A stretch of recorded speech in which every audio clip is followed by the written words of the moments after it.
Hai,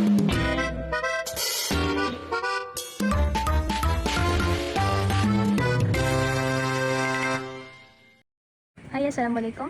Saya Nurul Safita dari DPF 3A. Surah pertama ialah surah Al-Baqarah ayat 43.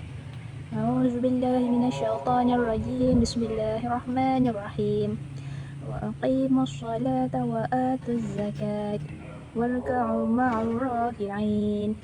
Maksudnya, dan dirikanlah kamu akan sembahyang dan keluarkanlah zakat dan rukuklah kamu semua berjemaah bersama orang-orang rukuk. Sebab penurunan ayat ini turun dalam konteks umum seruan Allah kepada Bani Israel dan umat Islam supaya benar-benar melaksanakan perintah agama, iaitu mendirikan solat, menunaikan zakat dan bergabung bersama orang beriman dalam ibadah. Pengajaran ayatnya, yang pertama, jurutera Muslim perlu membina disiplin tinggi dan ketepatan sebagaimana solat didirikan dengan tertib dan sempurna. Yang kedua, kejuruteraan ialah amanah, ilmu dan kemahiran yang mesti digunakan untuk memberi manfaat kepada masyarakat yang bukan memudaratkan. Yang ketiga, jurutera bukan hanya membina struktur, tetapi membina kehidupan Islaman adil dan beretika. Surah yang seterusnya ialah surah Al-Mutaffifin ayat 1 hingga 3. A'udzubillahi minasyaitonirrajim. Bismillahirrahmanirrahim. Wailun lil mutaffifin allazina idza katalu 'alan nasi yastawfun wa idza kaluhum aw wazanuhum yukhsirun.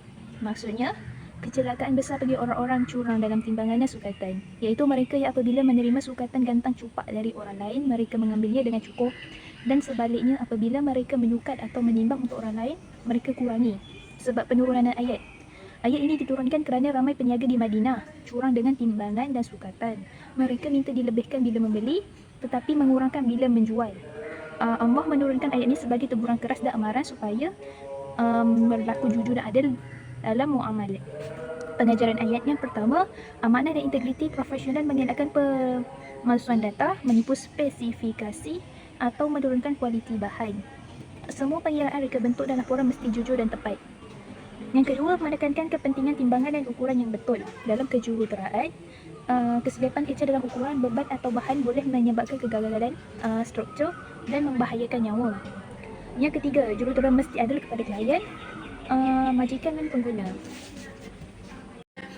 Okey, seterusnya surah An-Nisa ayat 3.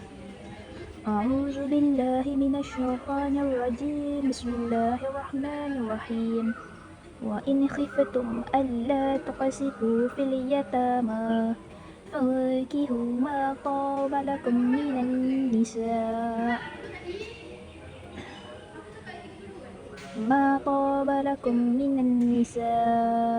masna wa sulasa wa ruba' fa in khiftum alla ta'dilu fawahidah aw ma malakat aymanukum zalika adna alla ta'ulu.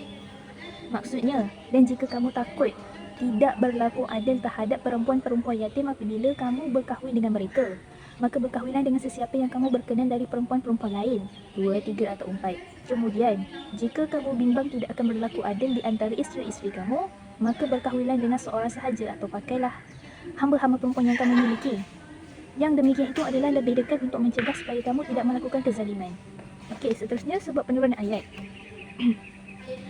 Ayat ini diturunkan kerana sebahagian wali mengahwini anak yatim perempuan di bawah jagaan mereka untuk harta dan kecantikan, tetapi tidak berlaku adil dan tidak memberi mahar yang sepatutnya. Maka Allah melarang perbuatan itu dan memerintahkannya supaya berkahwin dengan wanita lain jika takut tidak dapat berlaku adil, serta menegaskan bahawa keadilan adalah syarat utama.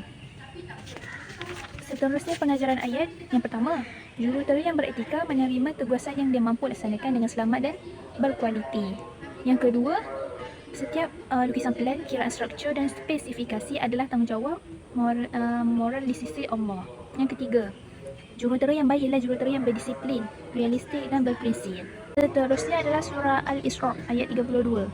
A'udzubillahi minasyaitonirrajim. Bismillahirrahmanirrahim. ولا تقربوا الزنا إنه كان فاحشة وساء سبيلا. Maksudnya, dan janganlah kamu mendekati zina. Sesungguhnya zina itu adalah satu perbuatan yang keji dan satu jalan yang jahat yang membawa kerosakan. Sebab penurunan ayat ini diturunkan untuk melarang perbuatan zina dan segala jalan yang membawa kepadanya, kerana pada zaman jahiliah, zina dianggap biasa dan merosakkan akhlak masyarakat. Islam datang untuk memelihara maruah, keturunan dan kehormatan sosial. Oleh itu, Allah bukan sahaja melarang zina, tetapi juga melarang mendekatinya. Okey, seterusnya pengajaran ayatnya. Pertama, menolak penipuan, rasuah dan kecuaian walaupun kecil. Yang kedua, mengawal proses kerja agar tidak menghampiri bahaya. Yang ketiga, tidak mengambil jalan mudah yang boleh membawa mudarat. Sekian itu sahaja bacaan daripada saya. Terima kasih. Assalamualaikum.